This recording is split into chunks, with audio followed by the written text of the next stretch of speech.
I think it's foolhardy if you're going to try and create a proposition where, you don't have an audience in mind or you haven't been able to validate that audience exists. Find your people and then create the right content. The content piece is the growth piece. It's not the cost.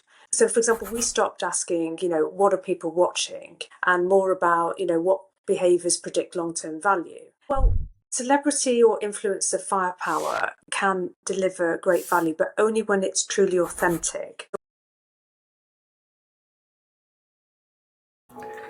I've known Kate Dean for a relatively long time. She, like many other people in our industry, is a magical individual. The equity associated to her experience is not only what makes her who she is, but the way she brings value through how she narrates that is what makes this podcast and any interaction with Kate fantastic and valuable in tangible ways. Kate is well known on the UK circuit when it comes to her attendance on panels and how open she is about talking about content and data and how to make content valuable for consumer-led businesses. And that's what she's doing now. When I got this opportunity to do a podcast with Kate, it was amazing to feel the nature of how we were going to structure the narrative evolve and crystallize. And what we eventually landed up on was what you're about to watch, which is Kate's 10 learnings on using content to build stronger consumer businesses. I hope you enjoy watching this as much as I enjoyed recording it with Kate. I am really, really happy after knowing you for probably 3 or 4 years, Kate, something like that, maybe longer. At least probably Chris, actually. Yeah, absolutely. And kind of seeing the twists and turns and, everything that I've been doing and that you've been doing. And, we arrive here today with some really interesting content, I think. This podcast came about because you and I were having one of our catch-ups that happen every few months, and you ignited me when you were talking about what you're doing and the different ends of the spectrum that you operate at when it comes to, your background is your background. We kind of talked about that in the introduction. It might be interesting for you to bring a little more colour to the canvas. The way that you operate with the smaller startup D2C type of organisations, but then you're not unfamiliar in an environment with super brands as well. Yeah. But Kate, it might be good, in your own words, for you to just start this journey of the next 20-25 minutes with who are you and what are you all about? Yeah, so I'm Kate Dean. I've been knocking around quite a long time in this industry, as you've just said, Chris, a couple of sort of decades. And I would say that probably my career has been sitting at the intersection of content, customer behaviour or consumer behaviour and commercial growth. So I've worked for organisations such as BT, so big UK giants, but also global organisations like Discovery Networks and Universal Pictures. And although those businesses have been very different, the challenge has almost always been the same, which is how can we use content to build stronger relationships with our customers and, get better commercial outcomes. So that's the sort of range. But then, as you mentioned, also working with a number of startups most recently, which has been so much fun. I've loved it because a lot of those big organisations have been startups in a big organisation, but it's been fun. Yeah. Do you know what, Kate? Just hearing you say that is a great example of what ignites me when you talk about what you do. You can see it on your face, and I think the longer that you do something, the more you learn the texture of it, the nuances of it, and the kind of, I call it the difference that makes the difference to what that industry is or what that subject matter expertise is. I asked you to try and extract 10 learnings that really summarize not only what I've just described in terms of the intellectual and creative and business horsepower behind where you are now and what you're doing, but that also kind of cover those nuances. Like, what are the things that people should think about when they're trying to use content to build stronger consumer businesses? And you did it. You came up with a list of 10. I think it's fun to say we actually probably started with about 40. And then we've actually refined them down and collapsed a few together. So this could have been a very long podcast. I'm sure our audience will be very grateful that we've actually got it down to 10. It's a lesson for me that the preparation work that goes in before these podcasts is really worth it. It's almost like practice laps before Grand Prix day. Yeah.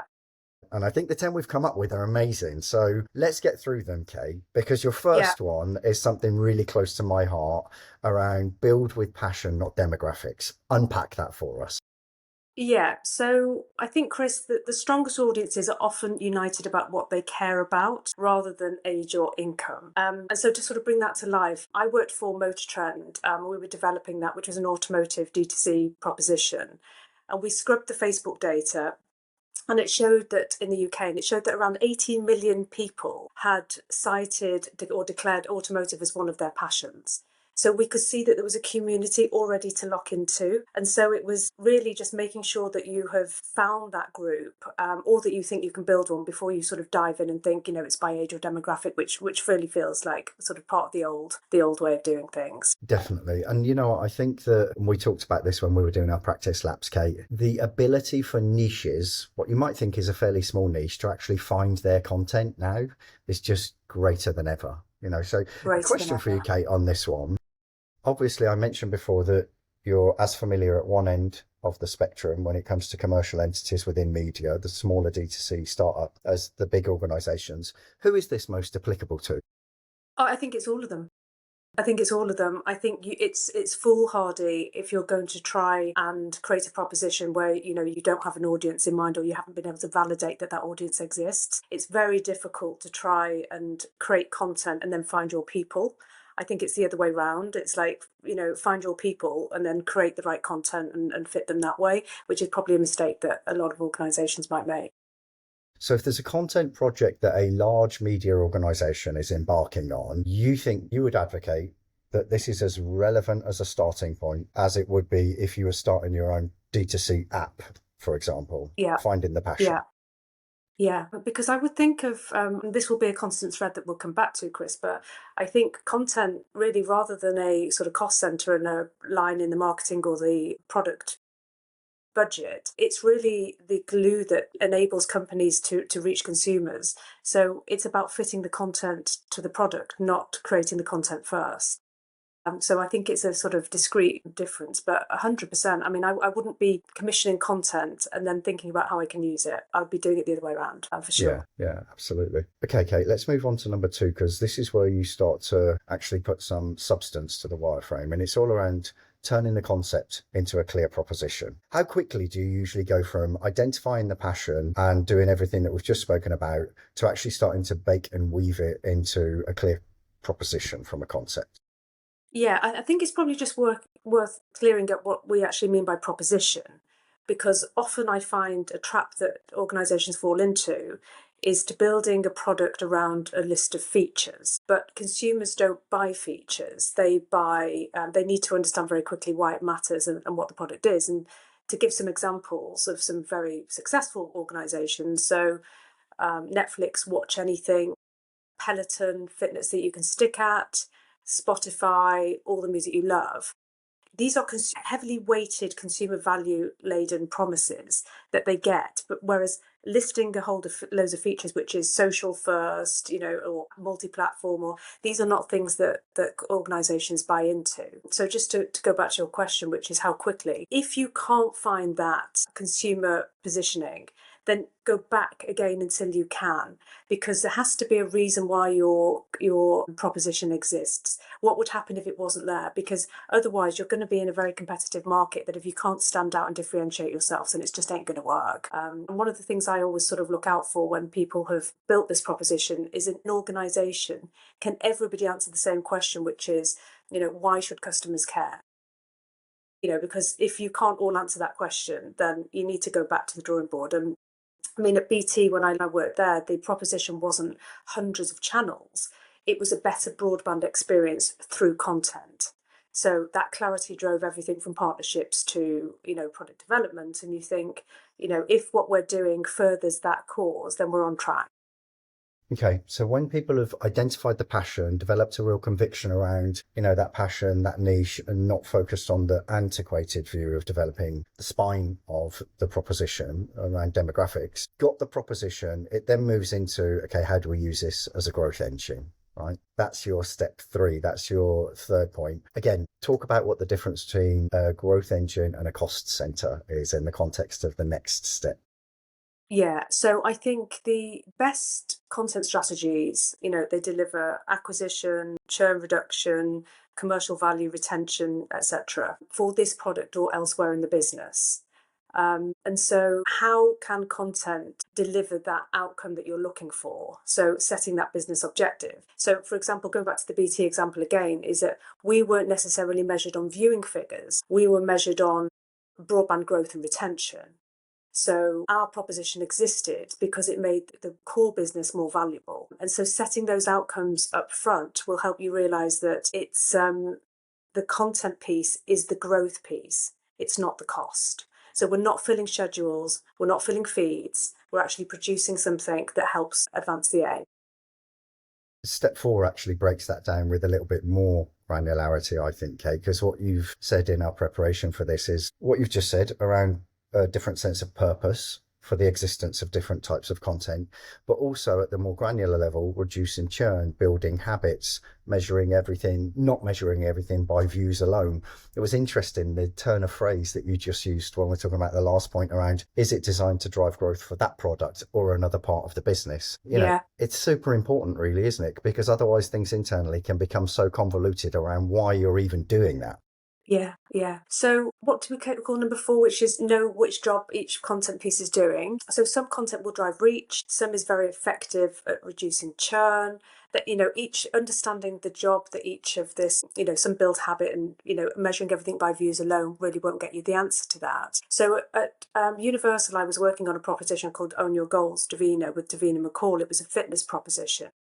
And the most popular workout wasn't always the most valuable piece of content that we had. The most valuable content was those that everybody returned to and created that sort of, that habit building. And that sort of encouraged people to come back. And because of the subscription model that we were working with, that was the content that happened to be most valuable. Now, for different propositions, it will be different things. But for us, it was about making sure that people wanted to continue paying that subscription. In which case they have to keep coming back. If they don't use it, they won't churn.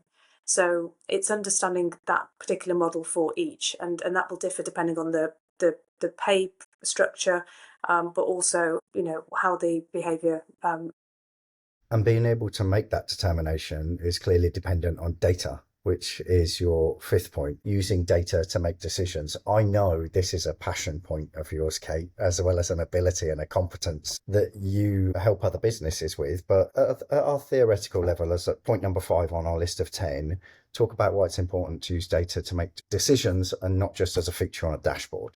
I mean, you'll hear quite regularly, Chris, that companies are now data-led. It's become a sort of, a buzz thing that we hear in sort of our industry. And for me, being data-led is not looking at reports. And I can see that organisations are trying to democratise access to data. But then you look at how many people are actually using those dashboards, and it's quite a low penetration because they're looking at them, they don't know what to do with them. So it's actually being able to use the insights to turn them into action. So for example, we stopped asking, what are people watching, and more about, what behaviours predict long-term value. So we can see that there's certain cohorts of people who behave in different ways, and some are more high-value customers than others. I mean, not all customers are equal, right? And then once you understand that, you stop optimising for clicks and start optimising for, customer lifetime value. But data is, I love, for 25 years now, I've been dealing with the most sophisticated data, that we've had available. Originally it was Barb, and then suddenly we got this on-demand access. And so I've just been playing with that for a long time and watched how it's unfolded. And it is a sort of big passion of mine. Do enjoy it.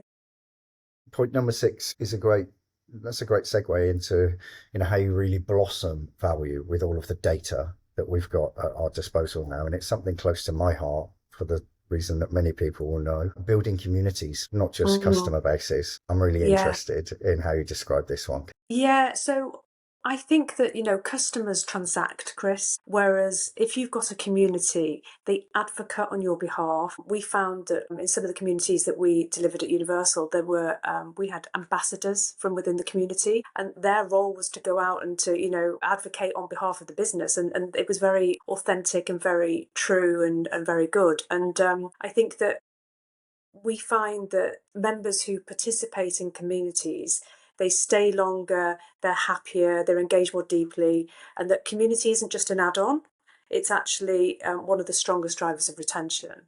And so it goes back to the very first point that we talked about, which is if you've got a passion and you create something for a passionate community, a group of people, community is expected and part of, has to be part of the proposition, where they can meet like-minded people and share the experience together. I love that one. Massively important. Me too. Me too. Hugely. You talk about using talent when it's authentic, and you just mentioned ambassadors. The question that came up in my mind, because I know you're going to talk about influencers and that sort of thing at this point, is, are influencers the evolution of, those early days ambassadors, the way you'd managed to identify that potential on the heat map? But, using talent when it's authentic, whether it's ambassadors or influencers, as point number 7 on our list. What do you mean? Why is this important, Kate? Well, celebrity or influencer firepower can deliver great value, but only when it's truly authentic. So I've talked about, audiences see straight through it, Chris, as you would expect. You're a consumer, I am. We can see when people have been bolted onto certain things. But so I've talked about working with Fern Cotton and with Davina McCall. And they weren't simply fronting products; they were representing the lifestyle and the values that they were promoting. And that authenticity makes every piece of content, every interaction, every partnership much easier. It can oil the wheels, it can open doors, it can also, which we'll come on to talking about in a minute, deliver greater value back into a broader ecosystem. But if you see a celebrity, paid marketing becomes easier because suddenly it's a recognizable face, people engage with it quicker. But like I say, partnerships can be much easier because people like to work with them. They understand and they've spent so long building their brands, right? Is that other brands can see the value of that. So see where there's a very close opportunity to interact. It brings a cheeky smirk to my face when you talk about, we've all seen celebrities being used with brands where they're obviously just doing it because they get paid. You see there's a massive deficit when it comes to the point around authenticity that you're making. I'm thinking of the number of times, probably years ago, where virtually every advert you saw a cricketer or a footballer with a soap brand or something like that. You're like, there's no relationship between this product and that person other than the paycheck. So I know think exactly what you mean. Consumers are quite savvy now, and I don't think that's something that wins. But certainly, where it makes sense, where it's authentic, and where there's a real connection, I think it can be very advantageous. Digital ecosystems is a turn of phrase that I find myself using a lot. And point number 8 on the 10 learnings for you is create ecosystems, not isolated products. So I think this is going to be another point, as you describe it, that I fervently agree with, Kate, but I'll let you describe it first and we'll see if I do. Well, we've all had those really disconnected experiences across certain brands, Chris, where you expect it all to line up. I think single sign-ons help now because, as you can start to, engage on different platforms, you can see the same experience. But apps, video, social networks, membership, commerce, it should all really reinforce each other, not sit in separate silos. So a good example of this was working with Fern Cotton on her Happy Place wellness app. So Fern has a very big and successful Happy Place brand, which has festivals twice a year. She's an author, she's a best-selling author. She has a hugely successful, millions and millions of people listening into her podcast every week. And so when we launched the app, it was part of a broader sort of brand framework so that we could drive to the podcast, or the podcast would drive back to us, and then the books would be based on some of the learnings that we'd found on the app, and then what you find is that it brings people back into the wider brand and sort of strengthens the overall, but it's a very cohesive and very united set of different priorities that all are on that are very seamless. I feel like in the course of 20 minutes here, Kate, you're just covering everything that in 150 podcasts I've covered with different people in different ways. But you're so right on these points in terms of where we are now and whatever form of media on whatever device people are accessing it, what they expect and what they enjoy. And the next point around monetization, how to make that valuable commercially. Your next point is layer monetization rather than betting on one model. And I love the way that you've described this in the notes that you've shared with me, but articulate why this is so important. The best products that I have seen, or propositions that I have seen built, don't bet on the one model. Subscription is very difficult. I've spent decades working on subscription products, and especially in this environment and landscape at the moment where the cost of living crisis, getting subscription payments. But I would be agnostic about what different payment models you use. So it could be a blend of subscription advertising, events, partnership, merchandising, micro transactions, because they each play different roles. And so the strongest businesses combined a combination of all of those, because not all customers are equal. They create value in different ways. And I would say, instead of looking to upsell through a series of different payments models, I'd be looking to right size and say, what is it that this customer needs and what's right for them in order to be able to get access to the content that you're making available. And it's very much in the way that I looked at windowing across different content, is that customers don't care for windowing. What they really want is customers on their content on their own terms. It's in the place where they want it, when they want it. And so just making it available everywhere all at once really is the way to deliver value. But I think in terms of payment, you don't want to say to a customer who doesn't want a subscription, you're not for me.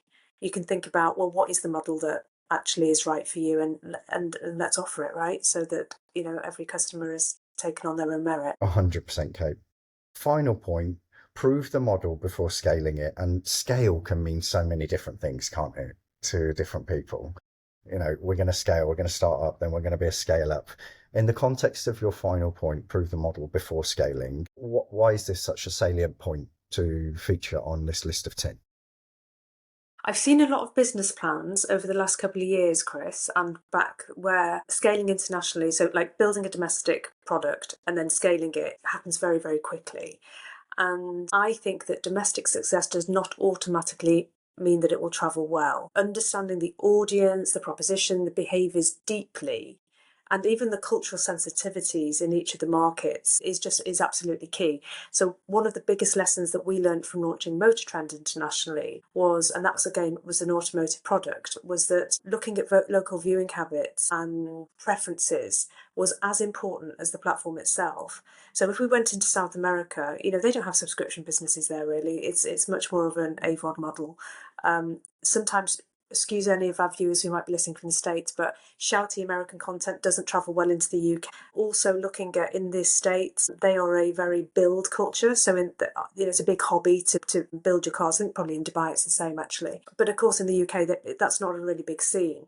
So if we'd have lifted and shifted the proposition and just landed it in the UK or Japan or Germany or the other markets that we went to, it just wouldn't have worked. And so really trying to understand properly how you need to localise, I think, is absolutely key, because it isn't always going to just lift and shift in a clear way.